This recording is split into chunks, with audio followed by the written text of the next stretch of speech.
Hi ವೀಕ್ಷಕರೇ, ಎಲ್ರಿಗೂ ಕೂಡ ನಮಸ್ಕಾರ. ನಾನ್ ಗೌತಮ್ ಗುಡ್ಲುಪೇಟೆ. ಇವಾಗ ಮತ್ತೊಂದು ವಿಡಿಯೋ ಈಗ ಬಹಳ ಸುದ್ದಿಯಲ್ಲಿದೆ.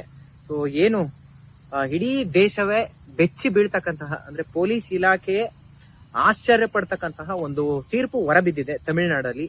ಸೊ ಇತ್ತೀಚೆಗೆ ಸೋಷಿಯಲ್ ಮೀಡಿಯಾದನ್ನ ಗಮನಿಸ್ತಾ ಇದ್ರೆ ನೀವು ನಿಮ್ಗೆ ಗೊತ್ತಿರುತ್ತೆ, ತಮಿಳುನಾಡಿನ ತೂತುಕುಡಿ ಜಿಲ್ಲೆಯ ಸಾಂತಕುಳಂ ಪೊಲೀಸ್ ಸ್ಟೇಷನ್ ನಲ್ಲಿ ಒಂದು ಲಾಕಪ್ ಡೆತ್ ಆಗಿರುತ್ತೆ.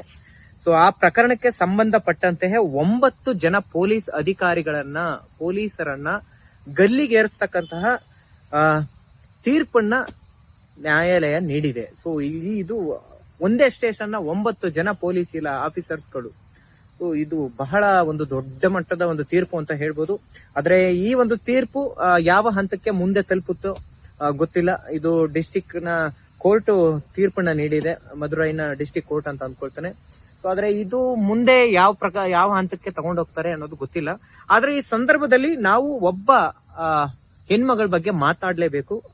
ಅದೇ ಸ್ಟೇಷನ್ ನಲ್ಲಿ ಕೆಲಸ ಮಾಡ್ತಾ ಇರ್ತಕ್ಕಂತಹ ರೇವತಿ ಮೇಡಮ್, ಆ ರೇವತಿ ಅವರ ಬಗ್ಗೆ ಈ ಸಂದರ್ಭದಲ್ಲಿ ನಾವು ನೆನೆಸ್ಕೊಳ್ಳೇಬೇಕು. ಯಾಕಂದ್ರೆ ಒಂದು ದೌರ್ಜನ್ಯ ಆದ ಸಂದರ್ಭದಲ್ಲಿ ಅದರ ವಿರುದ್ಧ ಧ್ವನಿ ಮಾಡೋದಿದೆಯಲ್ಲ, ಸೊ ಅದು ಎಲ್ರಿಗೂ ಬರಲ್ಲ ಆ ಧೈರ್ಯ. ಸೊ ಅಂತ ಸಂದರ್ಭದಲ್ಲಿ ತಾನೇ ಕೆಲಸ ಮಾಡ್ತಾ ಇರ್ತಕ್ಕಂತಹ ಒಂದು ಪೊಲೀಸ್ ಸ್ಟೇಷನ್ ನ ತನ್ನ ಸಹೋದ್ಯೋಗಿಗಳ ವಿರುದ್ಧ, ದೊಡ್ಡ ಅಧಿಕಾರಿಗಳ ವಿರುದ್ಧ ಸಾಕ್ಷಿ ಹೇಳೋದು ಅಂದ್ರೆ ಬಹುದೊಡ್ಡ ಸಾಹಸ ಅದು. ಯಾಕಂದ್ರೆ ಯಾವುದೇ ಇಲಾಖೆಗಳಲ್ಲಾಗ್ಲಿ, ಸರ್ಕಾರಿ ಇಲಾಖೆಗಳಲ್ಲಿ ಮೇಲ್ದರ್ಜೆಯ ಅಧಿಕಾರಿಗಳು ಕಂಡ್ರೆ ಪ್ರತಿಯೊಬ್ಬರು ಕೆಳದರ್ಜೆಯ ನೌಕರರು ಭಯ ಪಡ್ತಕ್ಕಂಥದ್ದು ಸಹಜ. ಆದ್ರೆ ಈ ಪ್ರಕರಣದಲ್ಲಿ ಹಾಗಾಗಿಲ್ಲ. ಪೊಲೀಸ್ ಸ್ಟೇಷನ್ ನಲ್ಲಿ ಸಾಧಾರಣ ಒಬ್ಬ ಪೊಲೀಸ್ ಪೇದೆ, ಒಬ್ಬ ಹೆಣ್ಮಗಳು ರೇವತಿ ದಿಟ್ಟ ಹೆಜ್ಜೆಯನ್ನ ಇಟ್ಟು ಧೈರ್ಯ ಮಾಡಿ ತನ್ನ ಪೊಲೀಸ್ ಸ್ಟೇಷನ್ ನಲ್ಲಿ ನಡೆದಂತಹ ದೌರ್ಜನ್ಯವನ್ನ ನ್ಯಾಯಾಧೀಶರ ಮುಂದೆ ತೆರೆದಿಟ್ಟಿದ್ದಾಳೆ. ಆ ಒಂದು ಸಾಕ್ಷಿಯಿಂದ ಅದೇ ಸ್ಟೇಷನ್ ನಲ್ಲಿ ಕೆಲಸ ಮಾಡ್ತಾ ಇರತಕ್ಕಂತಹ 9 ಜನ ಪೊಲೀಸ್ ಆಫೀಸರ್ಗಳಿಗೆ ಗಲ್ಲು ಶಿಕ್ಷೆಯನ್ನ ವಿಧಿಸಿದೆ. ಸೊ ಇದನ್ನ ನಾವು ಈ ಸಂದರ್ಭದಲ್ಲಿ ಇತ್ತೀಚಿನ ದಿನಗಳಲ್ಲಿ ನಾವು ನ್ಯಾಯಾಲಯದ ತೀರ್ಪುಗಳಾಗಿರ್ಬೋದು ಅಥವಾ ಅನ್ಯಾಯದ ವಿರುದ್ಧ ಮಾತನಾಡ್ಬೇಕಾದ್ರೆ ಸಾಮಾನ್ಯ ಜನರು ಮಿಡಲ್ ಕ್ಲಾಸ್ ನ ವರ್ಗ ಏನ್ ಹೇಳುತ್ತೆ, ಅಯ್ಯೋ ನ್ಯಾಯ ನಮ್ಗೆಲ್ ಸಿಗುತ್ತಪ್ಪ, ದುಡ್ಡಿರೋರ್ಗಷ್ಟೇ ನ್ಯಾಯ, ಇಂತಹ ಒಂದು ಅಸಹಾಯಕತೆಯ ಮಾತುಗಳನ್ನ ಸಾಧಾರಣವಾಗಿ ಆಡ್ತಾ ಇರ್ತಾರೆ.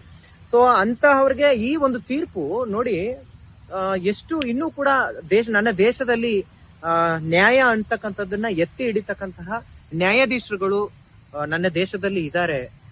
ಆ ರೀತಿಯಾದಂತಹ ನ್ಯಾಯವನ್ನ ರಕ್ಷಣೆ ಮಾಡ್ತಕ್ಕಂತಹ ಕಾನೂನು, ಸಂವಿಧಾನ ನನ್ನ ದೇಶದಲ್ಲಿ ಇದೆ ಅಂತ ಹೇಳ್ಕೊಳ್ಳೋದಕ್ಕೆ ಹೆಮ್ಮೆ ಆಗುತ್ತೆ. ಯಾಕಂದ್ರೆ ಇದೊಂದು ಬಹುದೊಡ್ಡ ಪ್ರಕರಣ. ಏನು ಕೊರೋನಾ ಸಂದರ್ಭದಲ್ಲಿ ಆದಂತಹ ಈ ಒಂದು ಲಾಕಪ್ ಡೆತ್ ಪ್ರಕರಣ ಇದೆ.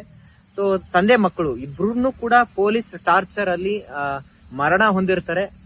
ಈ ಒಂದು ಪೊಲೀಸ್ ಸ್ಟೇಷನ್ ಅಲ್ಲಿ ಆದಂತಹ ಲಾಕಪ್ ಡೆತ್ ಒಂದು 6 ವರ್ಷಗಳ ಒಂದು ಪ್ರಕರಣ ಇದು. ಸೊ ಇದಕ್ಕೆ ಕಳೆದ ದಿನ ಈ ಒಂದು ತೀರ್ಪು ಹೊರಬಿದ್ದಿದೆ. 9 ಜನಕ್ಕೂ ಕೂಡ ಗಲ್ಲು ಶಿಕ್ಷೆಯನ್ನ ನ್ಯಾಯಾಧೀಶರು ವಿಧಿಸಿದ್ದಾರೆ. ಏನೇ ಆಗ್ಲಿ, ಈ ಸಂದರ್ಭದಲ್ಲಿ ಆ ಒಬ್ಬ ಹೆಣ್ಮಗಳು, ಆ ಒಂದು ಸಾಕ್ಷಿ ಈ ಒಂದು ಸಂಪೂರ್ಣ ಪ್ರಕರಣದ ದಿಕ್ಕನ್ನೇ ಬದಲಾಯಿಸ್ತು ಅಂತ ಹೇಳ್ಬೋದು. ಆ ನಿಟ್ಟಿನಲ್ಲಿ ನಾವು ಈ ಸಂದರ್ಭದಲ್ಲಿ ರೇವತಿ ಅಂತಕ್ಕಂತ ಆ ಒಬ್ಬ ಮಹಿಳಾ ಪೊಲೀಸ್ ಪೇದೆಯನ್ನ ಈ ಸಂದರ್ಭದಲ್ಲಿ ನೆನ್ಸ್ಕೊಳ್ಳೇಬೇಕು. ಇಡೀ ಪೊಲೀಸ್ ಇಲಾಖೆ ಅಂತ ಅಂದಾಗ ಎಲ್ರೂ ಒಳ್ಳೆಯವರಾಗಿರಲ್ಲ ಅಥವಾ ಎಲ್ರೂ ಕೂಡ ಕೆಟ್ಟವರಾಗಿರಲ್ಲ. ಸೊ ಒಂದಷ್ಟು ಉತ್ತಮ ಕೆಲಸವನ್ನ ಮಾಡ್ತಕ್ಕಂತಹ ಪೊಲೀಸ್ ಇಲಾಖೆ, ಪೊಲೀಸ್ ಅಧಿಕಾರಿಗಳು ನಮ್ಮ ನಡುವೆ ಇದ್ದಾರೆ. ಅಂತಹ ಸಂದರ್ಭದಲ್ಲಿ ನಾವು ಈ ಸಂದರ್ಭದಲ್ಲಿ ರೇವತಿ ಮೇಡಮ್ ಅವರ ಧೈರ್ಯಕ್ಕೆ ಸಲಾಂ ಹೇಳಲೇಬೇಕು. ಏನು ಈ ಪ್ರಕರಣದಲ್ಲಿ ಪ್ರಮುಖ ಸಾಕ್ಷಿಯಾಗಿದ್ರು, ಆ ಒಂದು ಧೈರ್ಯವನ್ನ ರೇವತಿ ಮೇಡಮ್ ಅವ್ರು ಮಾಡಿದ್ದಾರೆ. ನೀವು ಇಲ್ಲ ಅಂದಿದ್ರೆ ಈ ಕೇಸ್ ಏನೇನು ಇಲ್ಲ, ಮುಚ್ಚೋಗ್ತಾ ಇತ್ತೇನೋ ಪ್ರಕರಣನೇ. ಆದ್ರೂ ಕೂಡ ಎಷ್ಟೋ ಒತ್ತಡಗಳು ಇರಬಹುದು ಅಂತ ಅಂದ್ಕೊಂಡಿರ್ತೇನೆ. ಈ ಪ್ರಕರಣದಲ್ಲಿ ಆ ಸಾಕ್ಷಿಯನ್ನು ಅಳಿಸಾಕೋದಕ್ಕೆ ಏನೆಲ್ಲ ಪ್ರಯತ್ನಗಳು ಮಾಡಬಹುದಿತ್ತೋ ಖಂಡಿತವಾಗ್ಲೂ ಮಾಡಿರ್ತಾರೆ. ಆದ್ರೂ ಕೂಡ ಛಲ ಬಿಡದೆ ಆ ದಿಟ್ಟ ಧೈರ್ಯವನ್ನ ತೋರಿಸಿದಂತಹ ಮೇಡಮ್ ಅವ್ರಿಗೆ ನಾವು ಬಿಗ್ ಸೆಲ್ಯೂಟ್ ನ ಹೇಳಲೇಬೇಕು.